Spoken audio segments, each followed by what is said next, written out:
Welcome to Saddle Up Live, a transformative podcast tailored for women aged 40 and beyond, where courage, God's grace, and a touch of sass are the driving forces behind conquering life's challenges. Join me, Lesa Koski, as I take you on a captivating ride through the multifaceted aspects of womanhood in this vibrant stage of life.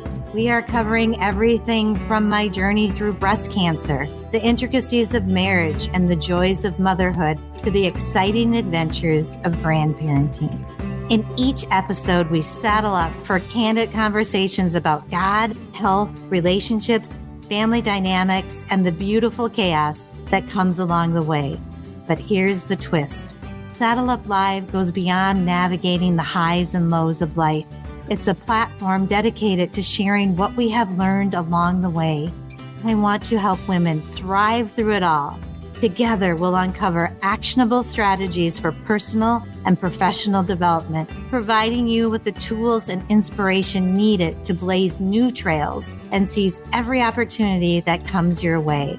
Moreover, we are committed to helping you suffer less and live more fully. Through our discussions on God, health, wellness, and mindfulness, we explore practical techniques for managing stress, cultivating resilience, and embracing a holistic approach to self-care. So whether you're looking for practical advice, heartfelt stories, or simply a supportive community of like-minded women, saddle up and join us on this exhilarating ride. Because at Saddle Up Live, we believe every woman deserves to thrive, flourish, and live her best life, no matter her age or stage.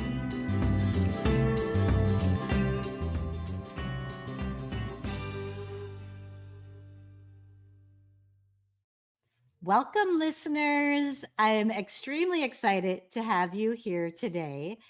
And I have somebody that I've just met, and I told his name is Ed Vargo. He is the co-founder and president of Burning River Advisory Group. And I'm going to be honest, Ed, when I was working. So here's the deal. I didn't tell Ed, I'm sitting here in a flannel shirt and my baseball cap because my listeners know I'm trying to grandma more and work less.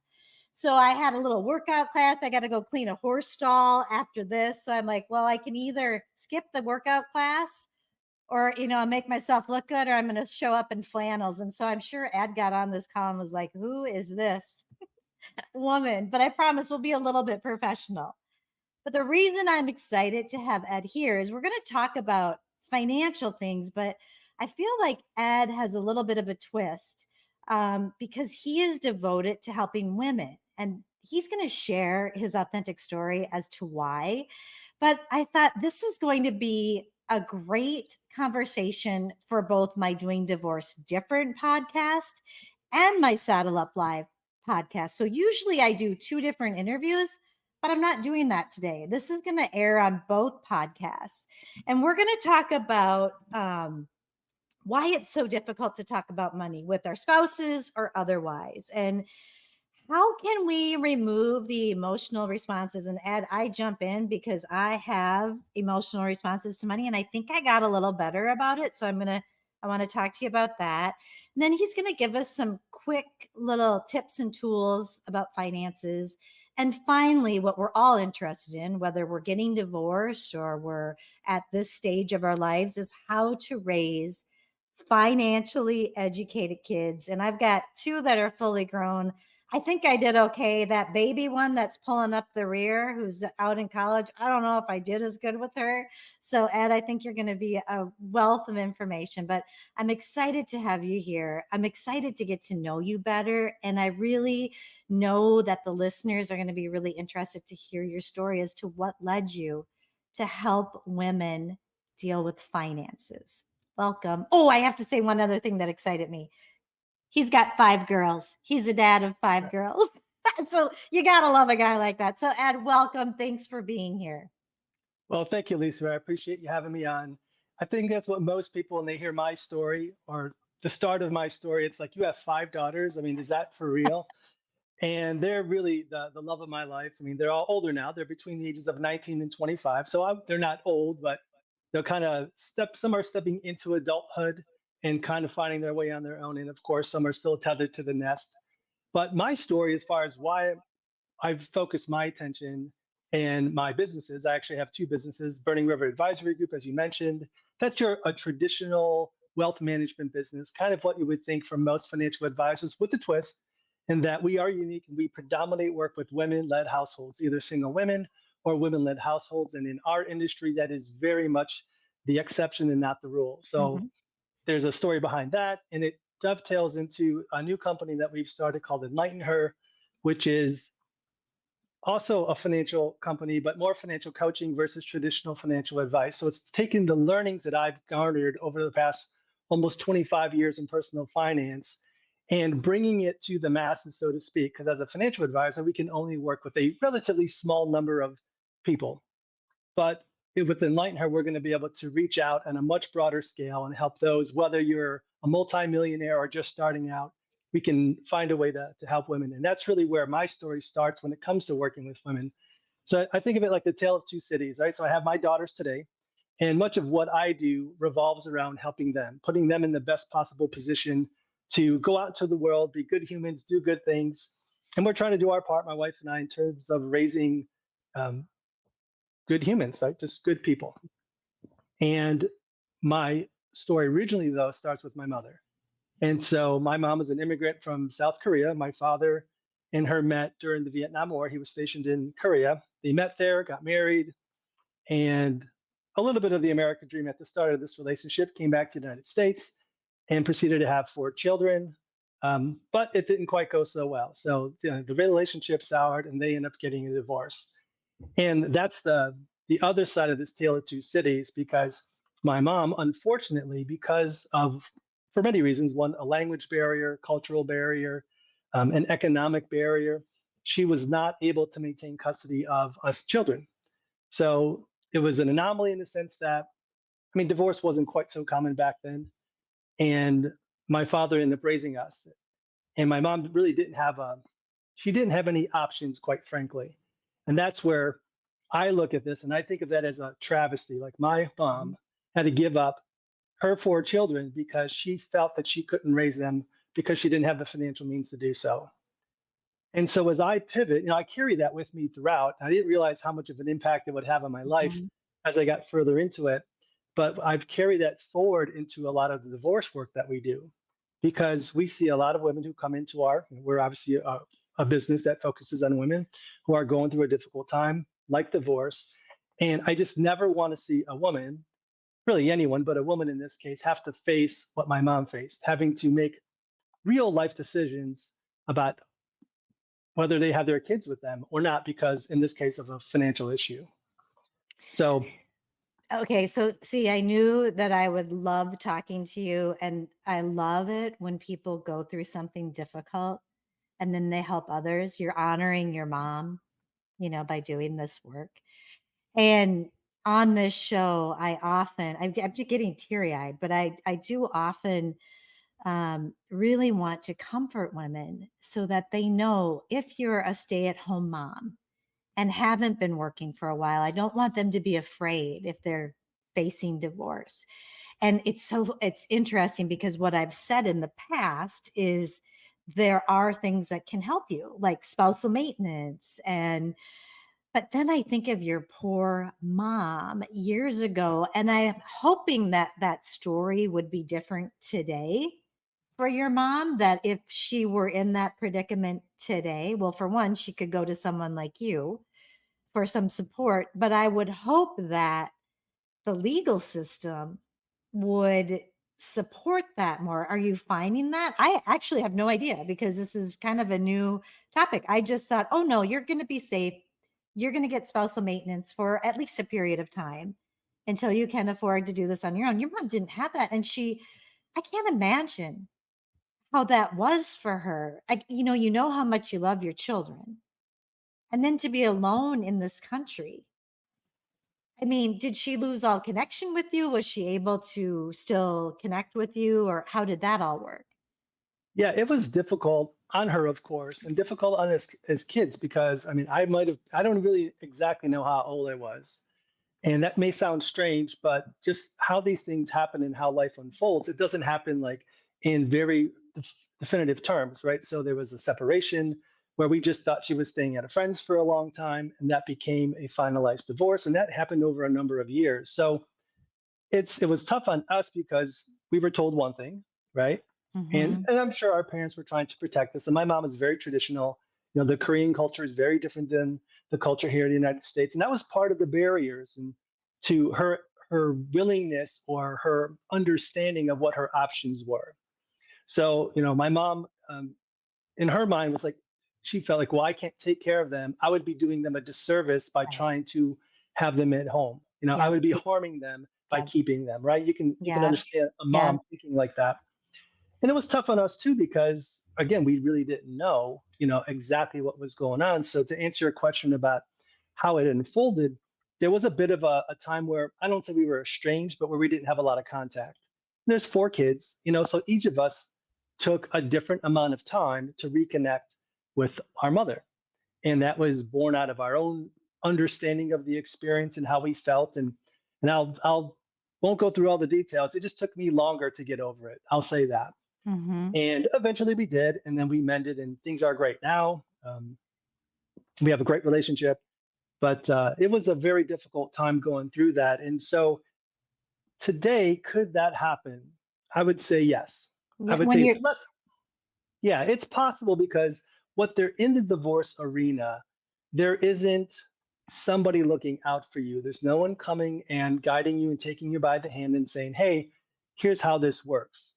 Now, we have the internet, you have Google, we have a lot of we're more socially connected, right? So we can go out and find more information, but if somebody was faced with a similar situation, a language barrier, my mother couldn't read the language, couldn't write the language, has never driven a car. So she was facing a lot. And so Hmm. yes, that could happen today. I think it's certainly far less likely. There are far more resources available, and socially there are more resources available. So I think that that exact scenario happening in that way is far less likely. That said, there's still a major barrier when it comes to the understanding of how the divorce process works. And there is a lot of misinformation or misunderstanding, and again, there is no entity that's going to come in and save the day. The court system's not going to come in and say, "Oh no, you're getting an unfair deal." That's not Right. really how it works, right? And so, you know, one of my key messages in working with women, whether you're going through divorce, just starting out as one of my girls might be stepping into the Hmm. professional workforce or anywhere in between, is you really have to advocate for yourself. Hmm. You can't be passive. You can't expect others to do or take care of you. And we're in my relationship with my wife. It's a fairly traditional household right now. My wife doesn't work outside the home. She was a NICU nurse for a long time. Yeah, 5 kids in 6.5 years. You know, um, there's enough to take care of at home. So she was certainly working in the home. But it's really important for whether you're in that situation or you're on the front lines and the primary breadwinner, you really do have to advocate for yourself and start to get educated about how the financial world works. You don't have to be a whiz. You don't have to know the ins and outs. You don't have to be great at math. You know, there's a lot of things, a lot of thoughts that sort of self-limiting beliefs that women have when it comes to money that holds them back. And some guys, a lot of men don't have those same self-limiting beliefs, Right. whether they're competent or not. They're just some things that the way men think about money allow them to step forward, where a lot of women are just standing on the sidelines or even stepping backward. Yep. Okay, so that kind of brings us to the first question. Why is that? Why is it difficult for women to talk about money? Like it's getting better. I've been married almost 33 years and it's finally starting to get a little bit better. And I'm going to go a little bit deeper as we keep going. But why is it so hard for women to talk about? That I don't think there's a one right answer to that. It's a multitude of things. Certainly, there is a sort of just how you were raised kind of Mhm. idea. Right now, that is changing slowly but surely, but it doesn't account for everything. But we learned from our parents, right? And so, if you're not having conversations at home around money, it's very much unlikely that your children are going to start to have those conversations, and particularly for girls or for women. And men tend to talk about more about money naturally than women do. And so some of the studies out there have shown that in general, this is a broad, painting with broad strokes, so just take that into account. Mhm. Men have a tendency to gravitate towards things, and women have a tendency to gravitate towards relationships. Not surprising, there's a lot of male engineers and there's a lot of female nurses. Mhm. And so that natural tendency, and money is a thing. So talking to my girls, talking to my wife, talking to other females and women clients, they don't gravitate toward the money as much as their male counterparts do. So yeah, I think it's an interesting It's dichotomy. interesting because I just had a little light bulb moment. I was gonna ask you a question about this, but it is so true what you just said, because I think about my childhood, and I know that my father did his very best. He really wanted us to understand finances. And sometimes I almost think it's harder when we were fairly well off, not super well, just kind of, but never was a hard, money wasn't hard to come by. Where my husband's family, it was harder to come by. And he learned about finances naturally. Like, I've got to work for this. I don't want my dad to spend the money that he needs for groceries for this.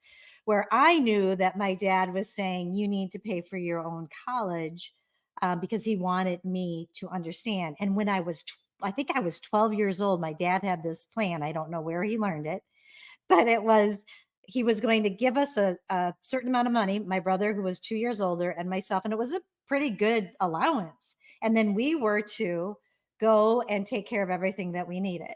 So at 12 years old, I would buy whatever I needed for like school clothes, and I had an allowance, but like if I ran out of money, I couldn't go to a movie with friends, right? I mean, that was how he was. So my brother was, yahoo! He was so excited about it, didn't think twice. And I was like, what? I don't want to do that. And I never said anything because I was very obedient, and I would never have said that to my dad, which probably is an issue too, because if I could have just told him how I felt. But it scared me. And I think it actually made me look away from it. And like I survived. I paid for college. I lived off a bag of potatoes. I'd rather buy an outfit than food. I mean, I figured it out, but I never really healed that the way that I felt about it emotionally, where I like wanted to run away from it a little bit. And here you have the daughter and the son both reacting completely differently to the exact same situation. Right. It is interesting, right? So there Mhm. are some societal things, and I think there's some nature and nurture things. And there, again, there's been plenty of studies in the world of behavioral finance. I won't step too much into this space because it's a big subject, but it talks about like the premises is like why do smart, let's say intelligent, educated, affluent people make the same mistakes as those who are less affluent, less intelligent, or less educated? You would think that the first group would make patently better decisions. And what they found behaviorally is that we're all kind of subjected to these behavioral or cognitive biases, which gets into the male female sort of dynamic. So, as an example, there is a concept called loss aversion. It's just how much do you fear losing, right? So all of us, male and female, are hardwired to where losses affect us to a greater degree than gains, right? Okay. That's why let's say when you lose money, it feels much worse than if you were to gain the same amount. So I'll give Yeah. you an example. Let's say that I said, hey, I want to bet $100, heads or tails. Heads, you win $100. Tails, I win $100. And what happens is, in order for somebody, the average person, to take that bet, I would have to pay them $200 if they won, and they would only have to pay me 100 if they lost. Gotcha. So we feel, even though it's the same odds and we have the Mhm. exact same odds, 50-50, but I have to compensate you to 2 times the degree to get you to take that bet. And that's because we're more fearful of losing money than we are gaining it. And that psychological trait carries forward in women more so than men. Women are typically more loss averse than men are. And so that's not just when it comes to money, it's kind of a personality trait. And so we see this manifest itself in the financial realm in a number of ways. It could be men are more willing to take risk in the stock market than women are. We find that to be the case. We find that men are more willing to say, "Oh, I'll apply for that job, or I'll throw my head in the ring for that job promotion," even though they may not be ready for it. Whereas a woman might look at that and say, well, I'm not quite ready for that yet. I don't want to do that. I want to just wait until I get ready. And then the guy's kind of throwing, caution to the wind and saying, hey, I'm throwing my hat in the ring. And sometimes they get that job. So there is some of that built into our sort of the fabric of who we are. And if we understand that, we can work to overcome those barriers. And there's plenty of, cognitive biases that affect males in a way that's not so positive. The key is really just to understand what those are. And so when I look at my girls, what I'm trying to do in raising them and instilling the proper money mindset, and I don't think you asked me this question, but since I'm going down this path, Yeah, yeah, yeah. I'll just walk down it. But I think a lot of women, mothers, want to know, well, how do we raise smart kids? Like, I think what I find with a lot of, say, women in their 40s and 50s, or even 30s, 40s, and 50s, but if you're a little bit older, 40 and 50, and certainly into your 60s, you look back on your life and you're saying, gosh, if I only knew then what I knew now about money, I would do things differently. And the company, Enlighten Her, the whole idea, the genesis behind that idea came from that thought. How do we have the greatest impact on women for future generations? And we need to get to them earlier in life. If I can get my girls to understand money, at least the foundation, they don't have to be a whiz at it, just the foundation, the fundamentals of money, start to make good decisions at 18, 19, 22, 24, and not make the big mistakes that a lot of us have made, learn the hard way. Um, that's going to put them on a solid foundation, right? They're going to be able to move forward. And then they're going to be able to, because women are very social. And so they can start, and we have to foster this. I think this is definitely a part of that barrier that you talked about. And just not talking about money, we need to foster this idea that it's okay to talk about money. Hmm. It shouldn't be taboo. It should be just like anything else. In fact, money is one of the most important resources. I think it's the most valuable personal resource that you own, that you have access to, because it touches everything in your life. It doesn't mean you have to have a lot of money, but you have to be smart and do good with it. And the better you are at dealing with your money, it has a multiplicative effect on your life, and it can enhance all kinds of things in good and bad ways. And I have to say, another light bulb moment. This is very healing for me. So, as you're talking, and remember, I was telling you, my dad, he treated us both the same, right? Myself and my brother. I think it did have some positive effects. Like I said, how I was didn't want to do it and I was afraid of it. But as you were talking about the gains and the losses, I am a person who is more like a man where I go for it. I take the risk. I thought, well, that's interesting because that might be a gift from my parents for how, for them starting me so young and understanding what it really was, what it really meant. Understanding that, well, if I spent it on this, I couldn't buy this. And maybe going through college and living off potatoes to have nice clothes was the way to do it. I don't know, but it worked. And so that's interesting to me. So as we talk about, and we're kind of jumping into how to raise financially educated kids, and you were saying, to make sure that especially your girls are comfortable with it. Are there any other things that my listeners would want to hear that could help with their kids, even if they're young or if they're like heading off to college? Yeah, absolutely. I think first of all, I think it's totally okay to talk about money. That's the first thing, right? Money sometimes gets associated in a negative light, right? Like we assign negative characteristics to money, but that's really unfair. Money is neutral. And Yep. so you can use money, and your relationship with money can be very negative or it can be very positive. So I think of money as a relationship. I think we need to nurture that relationship. We need to cultivate it, and we need to share it. And so the first thing would be is, okay, it's okay to talk about money. Now, you don't have to talk about everything, and you don't have to talk about things that are, if you find personally uncomfortable. So as an example, what I don't tell my girls is like how much money we make as a household, right? I don't get into those types of details, but we talk about money all the time, but not in a way that you might think a financial advisor might. So I am not out there having a lecture. I don't have a whiteboard going through different Mhm. financial concepts. That's never happened. But I think one of the biggest things you can do is, again, by having your conversations in front of them, modeling good behavior. So let's just say, even if your financial situation's a mess, right? Now, let's be honest, some of us have a bad situation and some are very good, and we're everywhere in between. That aside, we still want to model good behavior for our kids, right? Even if we're a mess, we still want to Yes. hold it together, Yes. present the right front to them. And I think modeling that good behavior is very important. And one of the ways you do that is you have to give them agency over money. You don't learn how to deal with money until they have money in their hands. Because the thing about, and I'm not going to get to an economics lessons, but there's this idea of scarcity. And so if you had unlimited supply of money, you wouldn't learn any money lessons because you could just spend it on anything you wanted and just more money would show up. That's why so many of those who are very wealthy are out of touch because most of us just can't do that. They haven't learned the concept of scarcity. It's hard to teach scarcity without Yes. living it. And so Amen. right, you lived there, right? You grew up, you said you struggled a bit. I know exactly what that was like. I grew up in inner city neighborhood in Cleveland.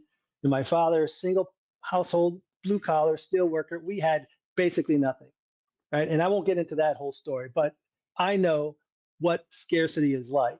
And fortunately, my girls, I mean, we haven't always been as fortunate as we are now. And because we had them over a certain period of time, they've experienced different levels of scarcity. But what I've always done is put some money in their hands and then coach them on it. And at the youngest ages, it's just saying, hey, here's $20 you get for Christmas or for your birthday. It's your money. I always tell them you can spend it on whatever you want. Now, granted, if they're 6 years old, I'm going to put a lot of parameters around that. They don't know what to do. They don't know how to think about money, but I'm going to start that process and say, look, you have $20. It's really important that you always save 25% of this, or save five, spend 15. And then we can talk about what does it make sense to spend that money on. And you got to let them make mistakes. You have to let them blow through that $15 in Yeah. an instant, and then they're going to ask you for more money because they want something else. Now that's a lesson that you can teach them right there. It's like, well, you could have only spent $5 and held back 10, and you could have both of those things. Or, it starts to teach them lessons about, like, if I spend it on X, I can't get Y. Now, I'm not saying you do that at 5 or 6 years old. I think that when they start, I mean, we should talk about those types of things. I mean, you can start it as early as you want. Um, but if we start talking about those things in front of them when they're in their sort of tween years, 10 to 12, I think it's a great time to start to have those conversations, put money in their hands. I think paying your kids for chores that are not for the family, this is my opinion. Okay. We have 5 kids. We had a chore grid. Everybody had, their chores for the week. And that was to help the household because we're all in this together. However, if I asked them to do something that was beyond the household good, and it really was like taking of their time, why not compensate them for them? Hmm. What's $20 or $10 to get them to wash your car or to do something for me personally, not the household? What I've Hmm. done is I've taught them a lesson that money just doesn't come from the ether; it comes from going to work. Yep. That's how it works, right? For most of us, you got to go to work to make money. So I give them a chore, I pay them for their job, and I say, hey, it's your money.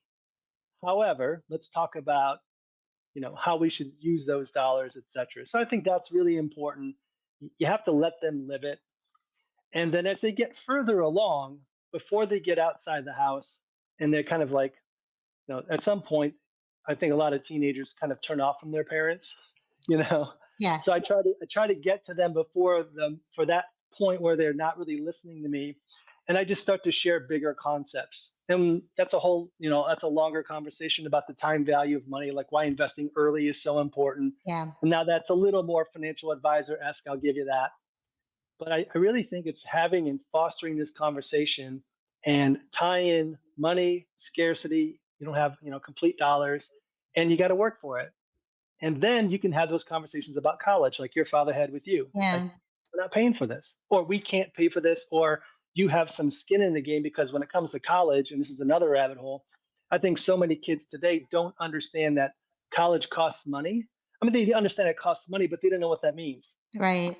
When you're 17 years old, you don't know what $10,000 is compared to 50 compared to 100. They really don't understand and get that. And they're not going to get that unless we really step in and try and instill that for them. And as I'm listening to you, and I have a great relationship with my parents, but I think that, how I said my husband, his dad worked in the mines. He had a rougher childhood. He didn't want his dad to pay for his college. He didn't want to take away from his retirement. It was a little harder for my parents to teach me about money because I think I felt, and I never said this to him, but I think I felt a little bit like, why are you making this so hard for me? You could afford to pay for this. And I think, Ed, it's affected my parenting because I'm a people pleaser. I'm learning how not to be now that I'm a grandma. But I think that I mean, and I have great kids and they're doing amazing too. One's a physician, one's a dad of two girls so far. And then my baby's in college. And I don't know. I just am feeling like I'm so thankful right now as I listen to you for those lessons. And it's harder for somebody who's maybe not going through a hard time to teach their kids the value because the kids might get mad at them. You know what I mean? They might be like, I don't understand this. We have enough money. Why can't I do that? And so I may have failed my youngest a little bit by, she's the baby by far. And she was adopted. And I think I lavished her too much. And she's in her second year of college. And I just was thinking as I'm talking to you, it's never too late. I can just have this conversation with her and, start talking to her about scarcity and about why I maybe just let it go a little bit too far where she maybe had more than she should have, to help her understand that. And then she does like to talk about investments. She took a class and was really into stocks. And so maybe we do need to get a little further. I think you were going to say something.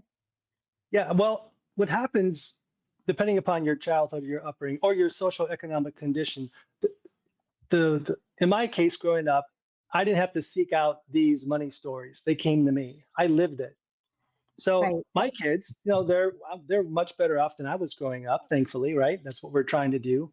But the money lessons, they're not so evident. They're not so obvious. There's no strife. There's no struggle. Certainly for the younger. And if you have multiple kids or a number of years, right? Socially or economically, you tend to start low and then work your way up, right? Mhm. So where my oldest daughter's upbringing and her financial experience, her experience with money, as um, as sort of told through the story of my life, right? Like, because my financial situation flows down to them. Her experience is very different than the youngest. Right. Just like you were saying there, my youngest has had access to more of everything than my oldest, simply because I was further along in my career and in my life and in a better financial position. My oldest learned lessons much more easily around money because they just showed up all the time. I could say no because I had to say no. I Right. didn't have to Right. make it up. I'm like, no, Right. we can't do this. No, we can't do that. We have to do all these different things. Now with the youngest, I didn't have to say no as much. And so it's really important that we as parents understand that the environment that we're creating for our kids is not the same from one to the other. And for your youngest, like you were just saying, you may have to initiate these conversations. And it's not too late to have those conversations, even if they're adults. But for me, and for anyone in this situation, you may have to initiate those conversations more often versus just stumbling upon a teachable moment. Right. So it requires us to be a little bit more aware of what's happening in that child's world and how is she looking at the world through her eyes. In my case, they're all girls, so in her eyes. But there's a real amount of truth to that, and so but I really think that there's no too late. It's never too late. We work with a lot of women who are in their 50s who have gotten divorced or lost their husband from passing away, and they're starting over, and they're Mhm. just now starting to try and figure this out, and they're learning lessons at 50 and 60 that they never thought they'd have to learn, but they're certainly capable of learning them. Yep. And it's a blessing, the learning. We go through hard things and we learn and we grow and it just makes life fuller, right? Yeah, absolutely. I mean, character, yep, all these cliches about, rough times, difficult times builds character, and Yeah. that's where growth comes. But there's a lot of truth to that. I firmly believe that. Yep. Yep. Well, Ed, I went overtime with you. I rarely do that. I really, really, from the bottom of my heart, am so thankful that you were here, that I had these light bulb moments. I'm sure listeners did too. And so I'm just grateful that you've been here for doing Divorce Different and Saddle Up Live. And I think I want to talk to you again about that college daughter. Maybe I need to do some coaching, or maybe I can have you back to talk about kind of helping kids through finances, because I think that is another issue too, Ed, where they're kind of coming back home, and it is hard right now. They're coming back. I have a lot of friends whose kids are coming back home and living at home, because they can't afford a house or whatever it is. So maybe that's a subject for another day. Sure. Well, I appreciate you having me on today. And if it makes sense for your audience and they like this well enough, I'd be happy to come back and impart some knowledge. I do have a strong affinity for that group. My girls are right there. They're at Mhm. this stage right now. I know what that world looks like. I know what their friends are talking about. And there is, and we can probably end on this, but the reality is there is a lot. I just had this conversation with my daughter the other day. She's like talking about her friends, and he's like, they want to know about money. They want to learn more about it, Mhm. but they don't know where to go. It's like their parents aren't talking about it. The internet's a quagmire, so they don't do anything because they don't really know where to turn. And so there's a real opportunity, and I firmly believe that this generation that are just coming into the workforce now, is the key. So if we could get them trained up, Yeah. just the fundamentals. It doesn't have to be enough to be on Wall Street. Just get the fundamentals right at this stage in life, and that just well, you'll carry those positive trends throughout your life. And chances are you're going to share that not just with everyone or the women, at least in your backyard and your extended family. So Yeah. I think there's a real opportunity there. I totally agree. Ed, thank you so much for being here. And listeners, if you want to find Ed, I'm going to have information in the show notes, but what's the best thing to do if they want a little help? Yeah, I think if you're just starting out or you're in the divorce space and you're trying to figure that out, I would go to enlightenher.com. There's some great resources there, whether you're just getting started on the financial side. There's a piece about 9 money myths. It's a free white paper. You can get that. Or we have 12 steps to safeguard your financial and emotional well-being. If you're on the divorce side, I think those are two great free actionable resources. One of the things that we believe strongly in is not just about putting information out into the world, but actionable information. Mm. And my business partner, who happens to be a professional woman, she's so adamant about that. She says, look, I just don't want to hear some great idea. I want to know how to take this and apply it in my life. We need to Mhm. build a guidebook or something like that. And that's what we've done. I love it. Okay, listeners, go there, find that. It'll be in the show notes. Thank you, Ed. Thank you. Appreciate it. Take good care.